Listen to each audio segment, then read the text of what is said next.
कानी बहू। किशोरी लाल जी के बेटे राघव की शादी की बात जगह जगह चल रही थी, लेकिन किशोरी लाल जी को कोई लड़की पसंद ही नहीं आती थी। और उसकी एक ही वजह थी, किशोरी लाल जी का लालची होना। उनको लड़की वालों से मोटा दहेज चाहिए था और इसी चक्कर में एक दिन वो एक बहुत पैसे वाले के घर अपने बेटे का रिश्ता लेकर पहुंचे। उस आदमी का नाम था ओम प्रकाश। देखिए किशोरी लाल जी, मेरी एक ही बेटी है और मेरी सारी संपत्ति जायदाद सब कुछ मेरी बेटी नैना का ही है। पापा, नाम से लगता है बहुत खूबसूरत होगी। कितना अच्छा नाम है ना, नैना। ओ, वैसे बात तो सही है आपकी। अब इतना पैसा है, जमीन जायदाद है, इकलौती बेटी, आप भी क्या करेंगे? सब कुछ उसे ही देंगे ना। बिल्कुल ठीक पहचाना आपने। बस बेटी की शादी और सारी जायदाद उसके नाम। पापा, बिना देखे हाँ कर दीजिए ना। इतना अच्छा रिश्ता फिर कहाँ मिलेगा? माला माल हो जाएंगे हम। मैं अपनी बेटी को बुलाता हूँ।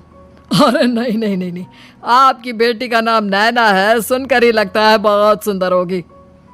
रहने दीजिए अंकल, मैं तो आपकी बेटी के नाम से ही इतना खुश हो गया हूँ कि उसे बिना देखे शादी करने को तैयार हूँ। अब तो मैं उसका चेहरा सीधे शादी के बाद ही देखूंगा। और इस तरह राघव नैना का चेहरा नहीं देखता और उससे शादी कर लेता है।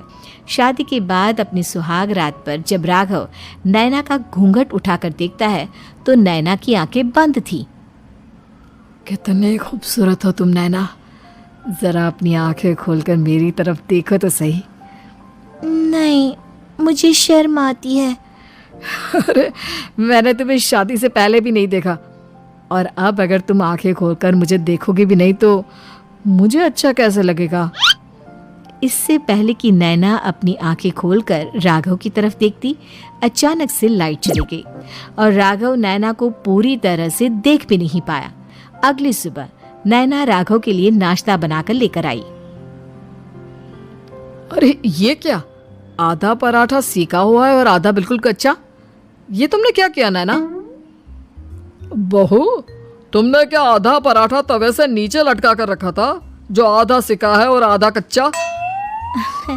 मुझे जितना दिखेगा उतना ही तो सीखूंगी ना पापा जी। जहाँ जहाँ मुझे नजर आ रहा था वहाँ मैंने सीख लिया, जहाँ जहाँ नहीं दिखा वहाँ कच्चा रह गया होगा। इसका क्या मतलब है? ये कैसा मजाक कर रही है तुम? अरे बहू, तुमने इतना लंबा घूंघट क्यों लगाया हुआ है? देखो, हमारे घर में बहुओं को बेटी की तरह रखा जाता है, और फिर तुम तो इतना सारा माल लेकर आई हो। देखो, ये घूंघट डालकर रखने की कोई ज़रूरत नहीं है। हाँ नैना, पापा जी ठीक कह रहे हैं, तुम तो आराम से रहो, अपना ही घर समझो। नैना अचानक से अपना घूंघट उठा लेती है। अरे ये क्या पापा, नैना की तो एक आंख फूटी हुई है।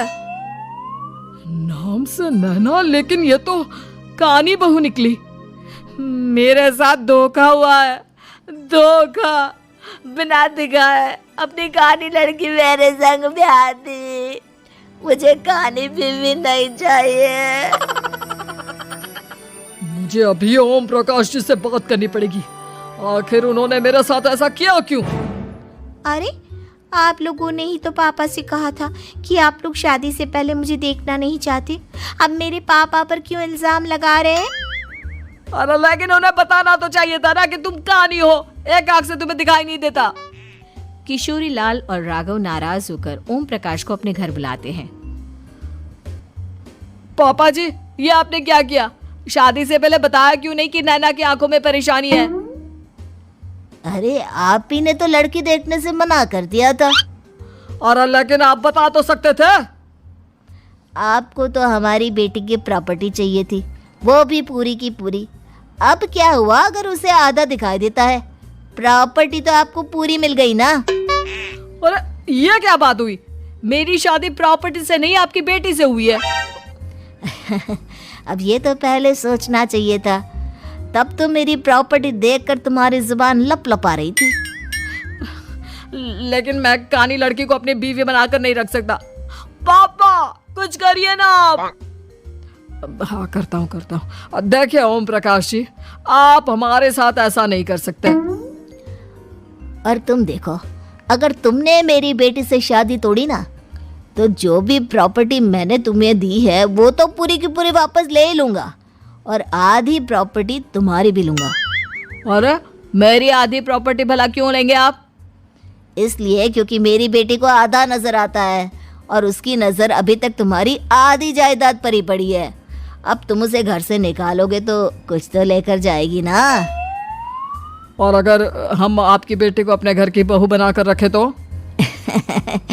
तो तुम्हारी पूरी प्रॉपर्टी तुम्हारी ही रहेगी, और जो मैंने तुम्हें दिया है ना, उसमें से बस मैं आधा लेकर जाऊंगा। अरे लेकिन अब आप अपनी दी हुई प्रॉपर्टी में से आधी वापस क्यों लेकर जाएंगे? अगर मैं आपकी बेटी को अपनी पत्नी बनाकर रखने को तैयार हूं तो? इसलिए ताकि भविष्य में अगर तुम मेरी बेटी को धोखा दो तो उसके पास कुछ तो रहे जो पति का हो। वैसे मेरे पास तो बहुत कुछ है, लेकिन अपने पति की कोई निशानी तो उसके पास होनी चाहिए ना।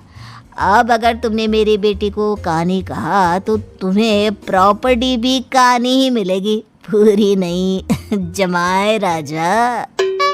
किशोरी लाल और राघव समझ चुके थे कि वो बुरी तरह फंस चुके हैं और अब उनके पास वहां से निकलने का कोई चारा नहीं है। अब समझ में आया ना, लालच बुरी बला होती है। एक तो तुम्हें प्रॉपर्टी मिली, ऊपर से बीवी मिली, उसमें तुम्हें नखरे भी दिखाने हैं। आए बड़े, चुपचाप बैठो दोनों। कुछ दिनों के बाद नैना राघव की कार लेकर बाजार घूमने निकलती है और जब कार लेकर वापस आती है, ये क्या? एक तरफ से मेरी गाड़ी पूरी खराब हो चुकी है। लगता है तुमने मेरी गाड़ी को किसी दूसरी गाड़ी के साथ एक्सीडेंट किया है। अरे अरे कितना बड़ा नुकसान कर दिया तुमने बहू। वो क्या है ना पापा जी, मुझे एक आंख से दिखाई नहीं दे रहा था, सामने से गाड़ी आ रही थी। मुझे तो सिर्फ आधा ही दिखाई दिया और वो गाड़ी मेरी कार से रगड़ते हुए निकल गई। अब मैं क्या करूं बताओ? आप इसे ठीक कराने के पैसे कौन देगा? तुम्हारे पापा। तुमने मुझसे इस तरह से बात की? अभी रुको। नैना राघव की शिकायत ओम प्रकाश को कर देती है। देखो राघव, अब जो मेरी आधी प्रॉपर्टी तुम्हारे पास थी ना, उसमें से आधी और मैं लेकर जाऊंगा, क्योंकि तुमने मेरी बेटी को डांटा। अरे नहीं नहीं पापा जी, गलती हो गई, माफ कर दो। गलती की तो कोई गुंजाइश ही नहीं।